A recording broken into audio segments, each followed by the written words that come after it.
So open your Bible to the book of Samuel.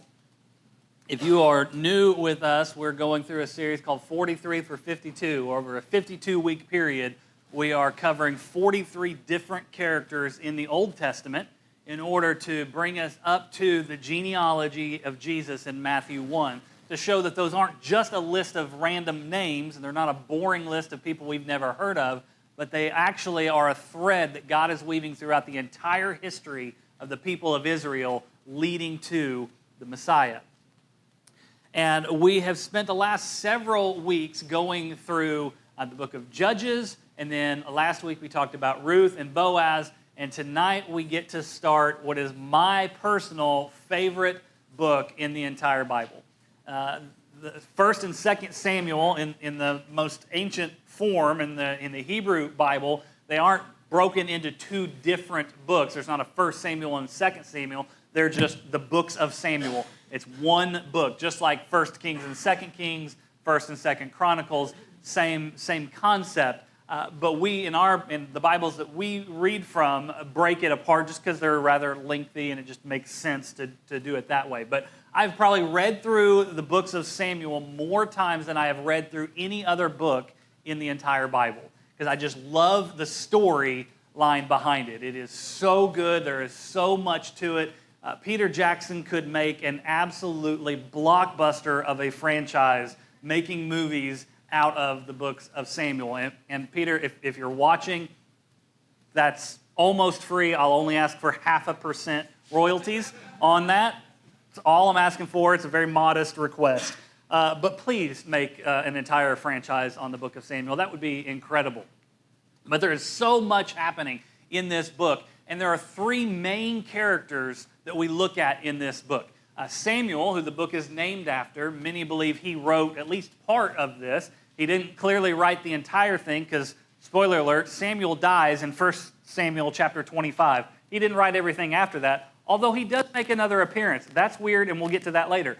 But Samuel is the first character that we're going to look at, and then we look at Saul, who is a very important character in the life of Israel because he is the first king that the people of Israel ever have. And then we look at arguably maybe the most, if not the second most important figure in all of Israeli history, which was King David. And so those are the three characters that we're going to look at. We're going to talk about Samuel tonight. We're going to talk about Saul next week. And then because of David's significance, we're actually going to give 3 weeks to David. And so we'll spend the next 3 weeks after that with David. So Samuel covers about 110-year period in the history of Israel. And it's this very critical transitional time for the people of Israel. Now, where we left off was at the end of the book of Judges. And if you remember, as we've walked from the beginning of Genesis up through the Exodus and the people being freed from Egypt, they were ruled in a theocracy, right? God was the one calling the shots. The people followed. We look at Exodus where it says that God led the people. He gave them a pillar of fire by night and a pillar of cloud by day, right? And so we have that theocracy in place, that they are trusting in God and Him alone to lead them, which is exactly what God wanted. But then after the people like Moses and Joshua die, things become real chaotic. And we go from this theocracy to anarchy. And in this time of anarchy, in fact, the way the book of Judges ends, the very last verse of the book of Judges says, in those days there was no king in Israel. Everyone did what seemed right to him. That sounds like anarchy, right? If everybody does whatever they want to do, we have chaos on our hands. And that's kind of where we left off. We got the book of Ruth, which is a story within that time frame. But if you zoom out and look at the entire history of Israel, Samuel picks up right where Judges left off. We have anarchy.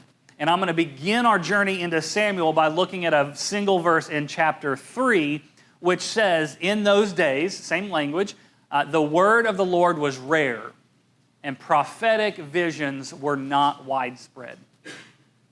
That seems to happen when everybody does whatever they want to do. right? If we're all focused on doing whatever we want, then no one is listening to the voice of God. And I do fear that churches in America are at a point very similar to this. The word of the Lord is rare. Prophetic visions are rare. We don't listen for God to speak to us because we're more concerned with building our own kingdoms and accomplishing our own visions of things. And I just fear that maybe we're a lot like Israel was during this time. But that's not where we're going to jump into the story. That's just kind of to help set a little bit of context for us about what is happening. So let's go ahead and begin by reading in the first couple verses. But here are your, so I'm going to give you a couple of slides with some key takeaways on them, along with kind of the context of what we're talking about, all right? So the circumstances around Samuel's birth. We're going to talk first about what led up to Samuel being born. It's a very interesting story, but there's an important takeaway for us on each of these little segments of the journey that we're going to go on. And the first is that God begins great works in these hidden places of pain and prayer. And we get introduced to some pain and prayer very early on in this story, but when we're introduced to Samuel's mother, Hannah. All right, so let's go ahead and read chapter 1, verse 1. There was a man from Ramathaim Zophim, there's a fun town name for you, in the hill country of Ephraim, and his name was Elkanah. And he had two wives. The first was named Hannah, and the second was Peninnah. Now, Peninnah had children, but Hannah was childless. And so this man would go up from his town every year to worship and to sacrifice the Lord of armies at Shiloh, where Eli's two sons, Hophni and Phinehas, were the Lord's priests. Now, on the screen here, I've circled names, and I've put out beside here, if you can read that, what their names mean. So in this culture, and we see this a lot in the books of Samuel, names carry significant meaning. And culturally speaking, it still is the case, but back in this time, whatever your name meant was super, super important. It's not very important to us today. Right? We don't. Some of us probably know what our name. How many? Just show of hands. How many of you know what your name means? 80% of the room, probably. But one thing that's different about our culture versus their culture, when someone would ask what your name is, they would understand a bit about your story, about your family's story, about who you were, your identity, based on the meaning of your name. We don't typically do that, right? I don't know what the name Mario means, but I can know who Mario is without knowing that, right? And how do we do that? What do we typically do? We ask, what do you do, right? So we attribute identity and meaning and who a person is based on their present actions, what they do, who their family is, where they come from, those kinds of things. But in this culture, what your name meant told so much about you. And so here's what some of these names mean. Elkanah, his name meant God has created. And then we see next is Hannah. Hannah's name means grace. And then the other wife, the second wife, Peninnah, her name means pearl. And then we see Eli, whose name means exalted, and then Eli was the chief priest, his two sons, Phinehas and Hophni. Hophni means fighter or boxer. And Phinehas literally means bronze mouth or serpent mouth. So Hophni was an aggressor. He was a fighter. And Phinehas spoke like a serpent. He was deceptive. So an aggressor and a deceiver. That's exactly what a nation wants in their priests, right? We got a really fun story about Hophni and Phinehas coming up later. But that's what their names mean, all right? So let's keep reading. So whenever Elkanah offered a sacrifice, he always gave portions of the meat to his wife Peninnah and to each of her sons and daughters, but he gave a double portion to Hannah, for he loved her, even though the Lord had kept her from conceiving. Her rival would taunt her severely, just to provoke her. I remember what Peninnah's name meant? Pearl, right? And what a gem she was, huh? She provoked her for being barren. Not something that you make fun of a woman for, right? She was just brutal to Hannah. And so she would taunt her severely just to provoke her because the Lord had kept Hannah from conceiving. Now, also a little bit of cultural context. When we read passages like this and we see that there are two wives, we automatically, in our context, we want some kind of statement that condemns that activity, right? And because if they're not condemning it, then you must condone it, which is an absolutely ludicrous concept that has no basis in rationality, but it's one that our culture has deeply bought into, that if you aren't vocally condemning something, then you must be in support of it. But that is not what is happening here in the Scriptures. The Scripture is simply recounting what took place. It is giving the facts. It is not making a judgment on this. But we can read throughout every instance of this happening where a man has multiple wives that it never goes well.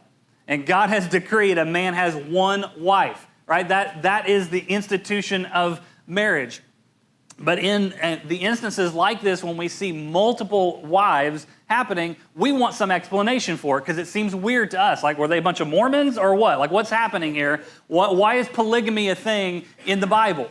Well, in their culture, probably even more important to them than what their name meant was the ability to produce offspring. That meant everything to them. And so it was culturally acceptable if a woman could not give a man children, then he would divorce her and go find himself another woman who could give children.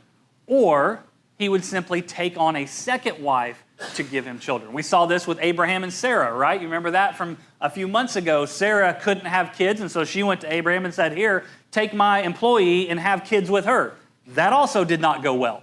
But that's probably what's happening here. Elkanah loves Hannah. That is his wife, but she can't have kids. But it's important that he have kids, so he went out and got another wife, Peninnah, and he has kids with her. And you see the conflict that is happening as a result of this. All right, so let's keep going. Year after year, they would go up to the Lord's house and they would make those sacrifices, and her rival would taunt her in this way, and Hannah would weep and she wouldn't eat. And then Hannah, "Why are you crying?" her husband Elkanah would ask her. "Why don't you eat? Why are you troubled? Am I not better to you than 10 sons? Men, circle that last question and just write in the margins of your Bible there, "Don't do this." All right? Like, I get it. As a man, when you see your wife crying, you want to jump in there and fix it, right?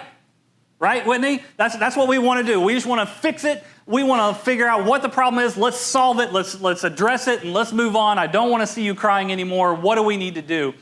Elkanah's approach was, "Hey, what are you crying for? You can't have kids? You got me, baby. What more do you need?" Not a very smart man. But that's his approach. Why am I not better to you than 10 sons? She's some of your translations in the next verse says that she gets up and leaves. Some like make it seem like the transition of her leaving is immediate. Like she doesn't even say anything to him. She just turns around and walks out of the room and she's done with him, right? So let's keep reading. So after that, then on one occasion, Hannah got up after they ate and drank at Shiloh. She probably didn't eat, so they're at dinner. Peninnah is being the gem that she is, and she is giving Hannah a hard time for not being able to have kids. Hannah is so distraught. She is so upset. She gets up and leaves the dinner party, and she goes to church. And she goes into the church, and she sits down, and she begins praying. And the priest, Eli, is sitting in a chair by the doorpost, and deeply hurt, Hannah prays to the Lord, and she wept with many tears. And making a vow, circle making a vow, we talked about this a couple weeks ago with Samson. This is a Nazirite vow. It's the same one that Samson's mother made. Usually a Nazirite vow was something taken voluntarily by an individual, but in two instances, it is taken by a mother for her forthcoming child, Samson and now Samuel. But Hannah pleaded, Lord of armies, if you will take notice of your servant's affliction. Circle Lord of armies. Now, we read that phrase once already, just a few verses earlier when they would go up to Shiloh to make sacrifices to the Lord of armies. But this is the first instance where we see this phrase for God spoken from human lips. And it occurs 281 times in the Bible. Some of your translations may use this phrase, Lord of hosts, or this version uses Lord of armies. It's referring to the heavenly armies, the angelic armies. It's a sign of power that God is in command of the entire army of heaven. And military leaders love using this phrase because it signifies power, right? And control and dominance, that God is all-powerful. And yet the first time we see this phrase uttered, it's not from a king and it's not from a commander. It's from a broken woman desperate to have a child. And she says, take notice of me. Isn't it comforting to us that the God of heaven's armies, the creator of the universe, is someone that we can go to and say, take notice of me? Pretty remarkable, isn't it?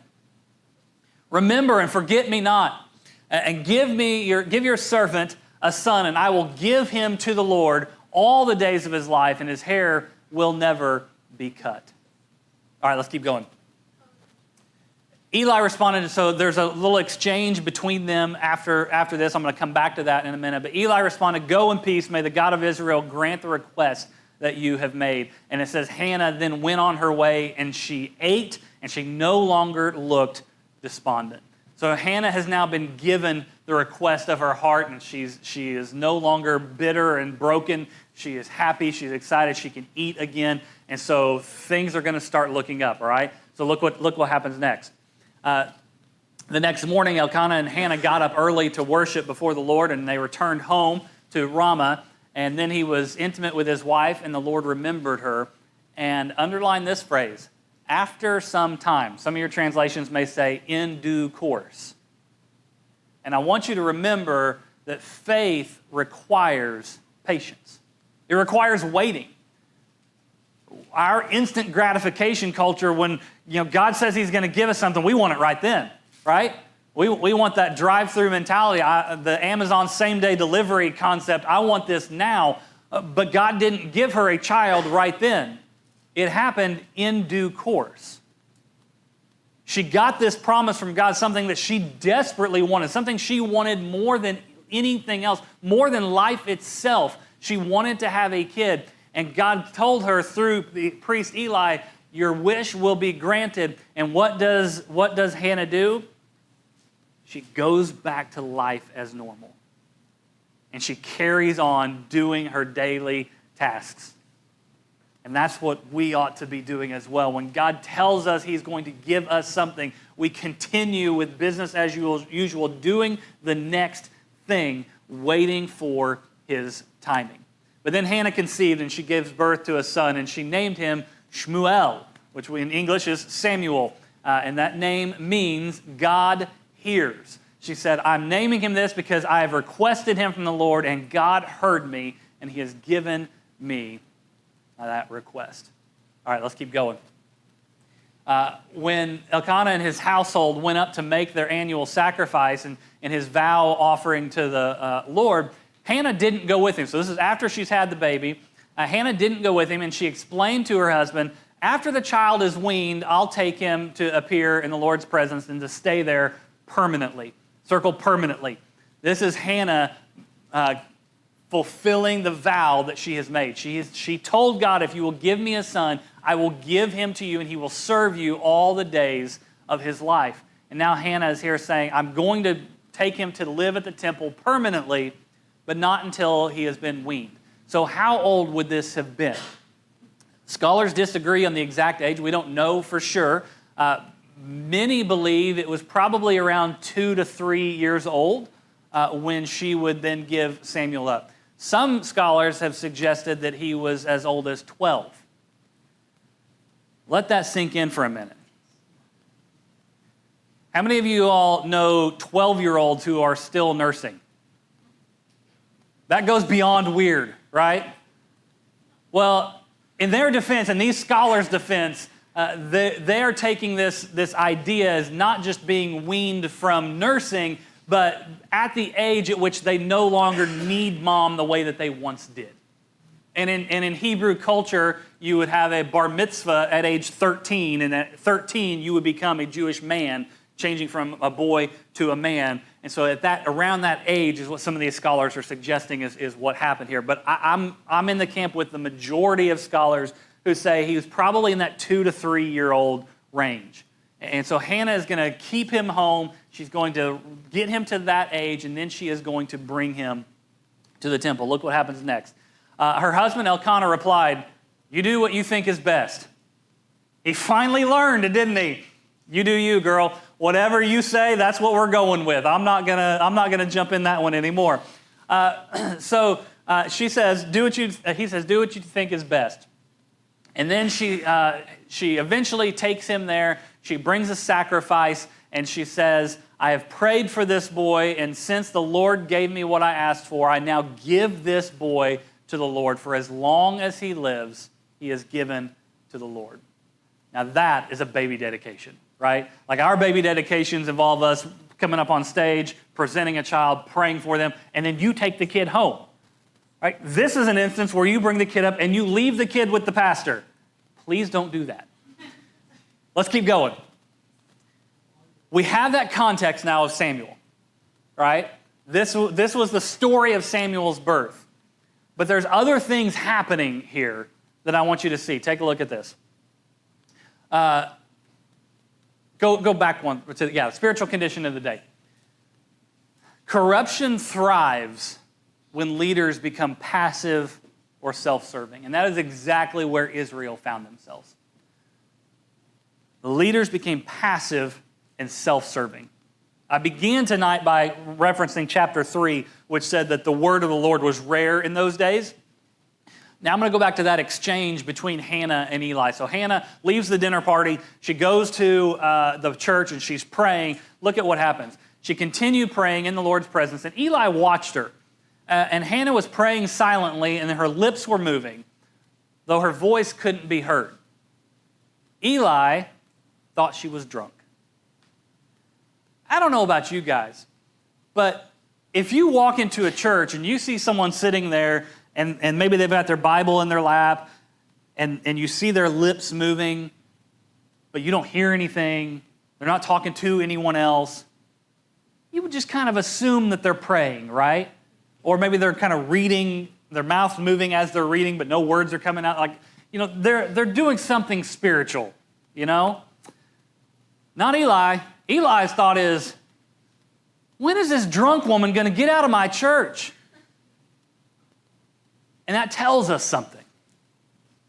That tells us that either drunkenness in the church was so common that it didn't surprise him, or that prayer was so uncommon that he thought it had to be something else. Either way, it's not a good indication for the health of the spiritual life of Israel, right? So Eli, the chief priest, the one who should be thinking about the things of God, is assuming something else is happening here. And she says, no, I'm not drunk. I'm a broken-hearted woman. I haven't had anything to drink. I've been pouring out my heart before the Lord. And Eli's like, oh, okay, well, in that case, may God give you what you are asking for. All right, let's keep going. Now let's talk a little bit about Eli and his sons. Eli's sons were wicked men. They did not respect the Lord. Other translations say they did not know the Lord. I've had on a couple of occasions conversations with people in private settings where I don't say this lightly, but in talking about certain pastors, I have questioned whether or not they actually know the Lord. Because of what I know about them, the way they behave, the things that they do behind closed doors that I know about, I don't air that side of things. But it does make me question whether or not that pastor actually knows the Lord or not. And more often than not, when those conversations happen, the initial reaction is kind of one of shock, like, but he's a pastor. So, look at Eli's sons. These were the priests of Israel, and they didn't know the Lord. A title does not mean you know God. Just because you're the pastor of a large church doesn't mean you know God. Just because you are a leader or a director of a missions agency that sends missionaries around the world, that does not mean you know Jesus.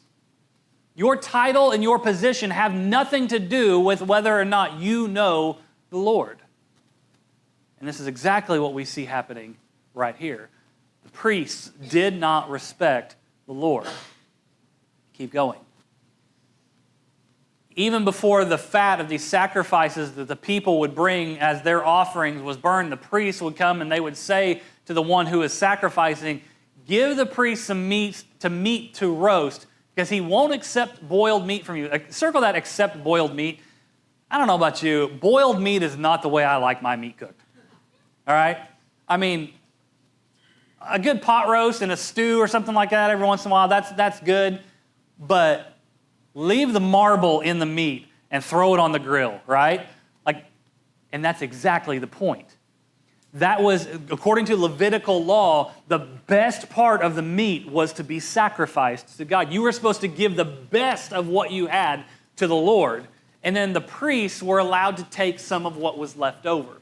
And that is not what these priests were doing. They were demanding the meat be given to them raw. Not so they could eat it raw, but so that they could then cook it however they wanted, or they could go sell it and put a little extra cash in their own pockets. The level of corruption is unbelievable. And people would say, no, the Levitical law says the fat has to be burnt first, and then the priest can take whatever they want. And these servants of the priest would say, listen, I don't care what you think. You're either going to give me this now or I'm going to take it by force. The people themselves understood God's law better than the priests did. And the servant's sin was very severe in the presence of the Lord because the men treated the Lord's offering with contempt. Go to the next one. Now, Elias was very old, and he had heard everything that his sons were doing to all Israel and how they were sleeping with women who served at the entrance of the tent of meeting. All right, so just a little context. Let's put all of this together. They were lining their own pockets. They were stealing from God. They were taking meat. They were disobeying direct Levitical law in Leviticus and Deuteronomy. They were having affairs with the church secretary. This is not a healthy situation, right? And Eli, the chief priest, the boss, should be the one to step in and say, enough, and put a stop to it. But look how Eli responds. Why are you doing this? What a weenie. He is so weak. He's a good person. In fact, in the margins, I wrote, good man, weak spine. He was a good man. In fact, what he says is right. He's like, the news I hear is not good. If someone sins against another person, God can mediate for them. But who are you going to have in your corner when you sin against God himself? That's not going to work out for you, dude. You guys need to stop. But they would not listen to their father, it says, since the Lord intended to kill them. Well, that just got serious, didn't it? The Lord intended to kill them. This is a verse that some people will go to and will look at that want to lean more heavily into the sovereignty side of the human free will and God's sovereignty paradigm. Okay, and they will look at this and say, "Look, they didn't have a choice to repent because God wanted to kill them." And I think phrasing it that way is insane to my mind because it paints the picture like God is just looking forward to this. Like God just wants to kill these people. He's like, I'm not going to let them repent because I want to kill them. That doesn't align with God's character that we see in the rest of the Bible at all. Right? Instead, what I think is happening here, underline God intended to kill them, and write in your margin, too late. Sometimes we do have to allow for the fact that when we think about God and His mercy and that He's always forgiving and that He's gonna accept us no matter what and He's gonna forgive us no matter what, and so we can go do whatever we want to do and God's always gonna be there to forgive us, that is not true.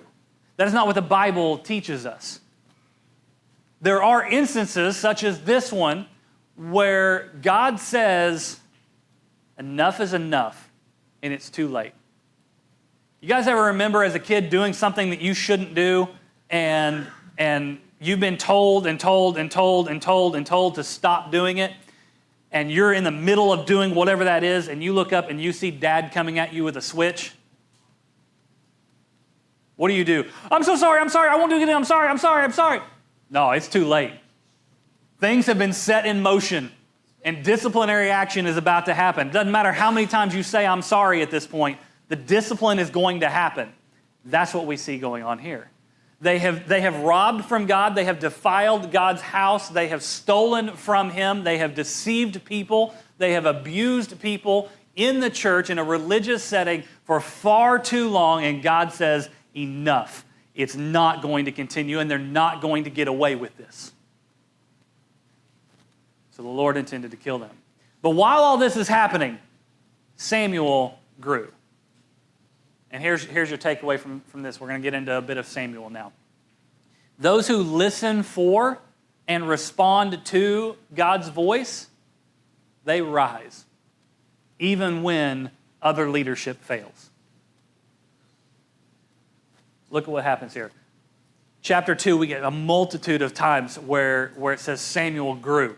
Samuel served in the Lord's presence. This mere boy dressed in the linen ephod. The linen ephod was the simple garments that the priests would wear. And he, as a boy, is fulfilling priestly duties.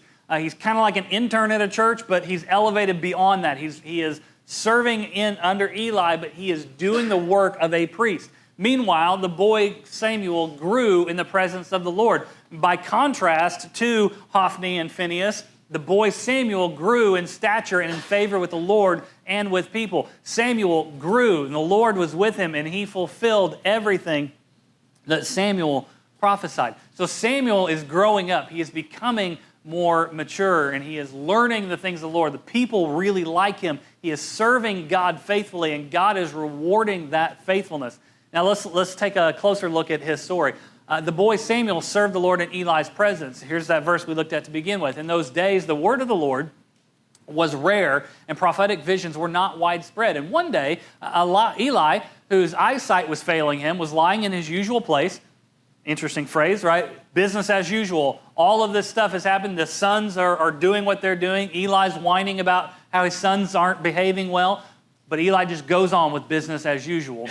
And before the lamp of God had gone out, Samuel was lying down in the temple where the ark was located. And then the Lord called Samuel, and he answered, "Here I am." And he ran to Eli, and he said, "Here I am, you called for me?" And he wakes Eli up, and Eli's like, I didn't call for you, go back to bed. So he goes back and he lays back down. And then God calls Samuel again. Samuel gets up and he runs to Eli. "You called for me?" "No, I didn't call for you. Stop it. These teenagers and their pranks. Go back to bed." So Samuel goes back to bed. And a third time, God calls him. And he gets up and he's like, "This old man is getting senile. I'm getting tired of this, but I'm going to answer it anyway." So he goes to Eli. "Eli, you called for me." And finally, on the third time of calling, Eli realizes something else is happening here. It's actually God calling Samuel. And he tells him, "All right, go back to bed. And the next time you hear someone call out your name, just say, 'Yes, Lord, here I am, I'm listening.'" And so that's what he does. And then the Lord responds to Samuel, and he tells him, "I'm going to tell you something that if I told anybody else, the entire nation of Israel would shudder at what's about to happen." And so he gives Samuel a glimpse into what's going to take place. And it is not good for Eli and his family. God says, I've had enough. Eli and his entire family are going to die. And I'm going to raise up a new prophet, a new priest to lead my people. How would you like to report that back to your boss? You wouldn't, right? So the next morning, Samuel gets up. He's going through his morning routine, and Eli comes to him and says, hey, so did that voice talk to you again? What happened? And I think Eli is smart enough to know he's holding something back. And he's like, don't hold back. Tell me whatever it is God told you. I can handle it. You just got to tell me. So Samuel tells him. Eli's response, well, he's God, so if that's what he wants to do, then that's what he'll do. He's the Lord. Let him do what he thinks is good. That's Eli's response, right? Interesting, huh? So Samuel grew, and the Lord was with him, and he fulfilled everything that Samuel prophesied. All Israel, from Dan to Beersheba, knew that Samuel was a confirmed prophet of the Lord. From Dan to Beersheba, this probably doesn't make a lot of sense to us, but it's a geographical designation. Dan was the northernmost city in Israel. Beersheba was the southernmost city in Israel. So it is in the entire country, the same way that we would say from New York to LA, right? I'm now thinking of the song. Yeah. So all those different places, right? That's the same thing that's happening here. From this place to this place, from this place to this place. Everybody in the land knew that Samuel was something different. They had not heard from God in a while. There was no vision from the Lord. Things were quiet on the spiritual front. Everybody did what was right in their own eyes. But now there's something stirring. God is doing something unique through this boy named Samuel. But while that's happening, the nation or the people of Israel as a whole are still moving on, and things are going to continue to get worse. And here's your takeaway. God, you can't carry God's power without God's presence. And here's what I mean by that. Go to the next slide here. Israel went out to meet the Philistines. The Philistines, they were kind of an arch nemesis of Israel. We see them many, many times. We're going to encounter them with David and Goliath, and several other battles are going to take place, but the Israelites are continually fighting with the Philistines. And there's one such battle happening here at Ebenezer, and the Philistines line up in battle formation, and they defeat Israel, and they kill about 4,000 soldiers in Israel. And Israel goes, man, why did God defeat us? Why didn't we win this battle? I got it. Let's bring the Ark of the Covenant from Shiloh, and then it will go with us, and it will save us from our enemies. There's just one problem. I want you to circle that word, it. Then it will go with us, meaning the ark. A thing, an object, a lucky charm, if you will. This thing has served us well in the past. Whenever we've had it with us in battle, we look back over our fathers and our grandfathers and our great-grandfathers. They always told us that wherever the ark went, they always won the battle. So let's go get the ark, and it will help us win the battle. Neglecting the fact that it's He will win the battle. That God Himself is the power, not some relic. They were focused on the wrong thing. They were using this as some kind of talisman or some kind of lucky charm that would help them get what they wanted. And the story gets real interesting there because they bring the ark, and the entire Israeli camp cheers, and they cheer so loud that it causes an earthquake, and that terrifies the Philistines, and the Philistines are like, oh no, a god has entered their camp, and now we're in trouble, so we better fight a whole lot harder if we're going to live. So they fought a lot harder than Israel did, and Israel was defeated, and the slaughter was severe. 30,000 men of the Israelites' foot soldiers fell. And the ark of God was captured, and Eli's two sons, Hophni and Phinehas, died. And a soldier escapes, returns back to Shiloh, where Eli is waiting to hear the news about the ark. It's interesting that he's concerned about the ark. He's not concerned about his sons.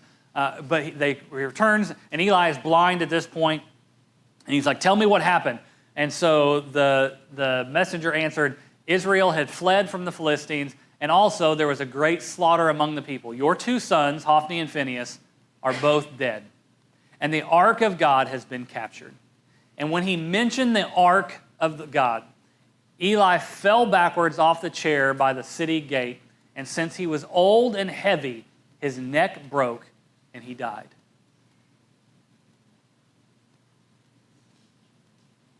Circle heavy. Why do you think it's significant that that detail is included in this story? This is not a fat joke, okay?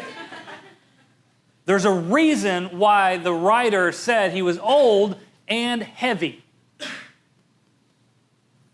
You go back to chapter 2, verse 29. There's a man that comes to Eli and tells him a prophetic word from the Lord. And he says to Eli that you have valued your sons over me, God says. You have valued your sons over me, and you have profited from the spoils. You have gotten fat off of taking all of the meat that is being sacrificed, that's supposed to be coming to me, and you're eating it for yourself. Eli is benefiting from that. Eli has gotten fat because he has eaten all of the fat of the meat from the animals that were supposed to be sacrificed to the Lord. He is complicit in his son's evil ways. And it's that very sin that ends up doing him in. Let that be a warning to us. That very sin that you are complicit in may just be your downfall. Then Eli's daughter-in-law, the wife of Phinehas, was pregnant and about to give birth.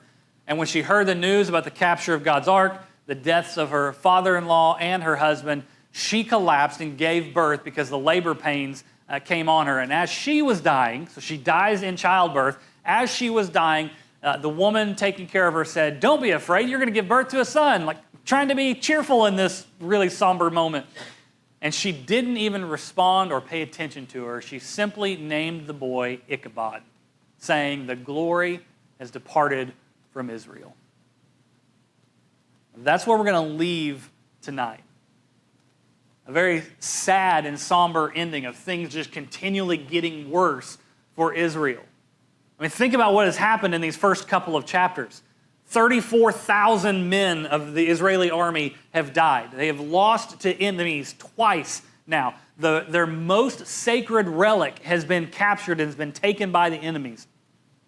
Their chief priest, who has been judging Israel for 40 years, dies, along with his entire family. Things are not looking well for Israel. And yet, in the middle of this, there is a glimmer of hope buried in all of this darkness about a young boy named Samuel who is going to do some pretty incredible things. In fact, if you think about the way Hebrews respect and honor different prophets from the Old Testament, Samuel ranks up there as one of the most important figures in the entire Israeli history. There's a couple of references in the scriptures themselves about Moses and Samuel. Like that's the level of respect there is for what Samuel does and who Samuel is. And so there is hope in the middle of all of this. And in case you are slow in taking notes, here's all 4 of those points for you again. And we end by just walking us through these as we finish up this story. That God begins great works in hidden places of pain and prayer, just like he did for Hannah. That corruption thrives when leaders become passive or self-serving, as was the case with Eli and his sons. And those who listen for and respond to God's voice rise, even though other leadership may fail, like we see with the young boy named Samuel. And as a final reminder to us, we can't carry God's power without God's presence.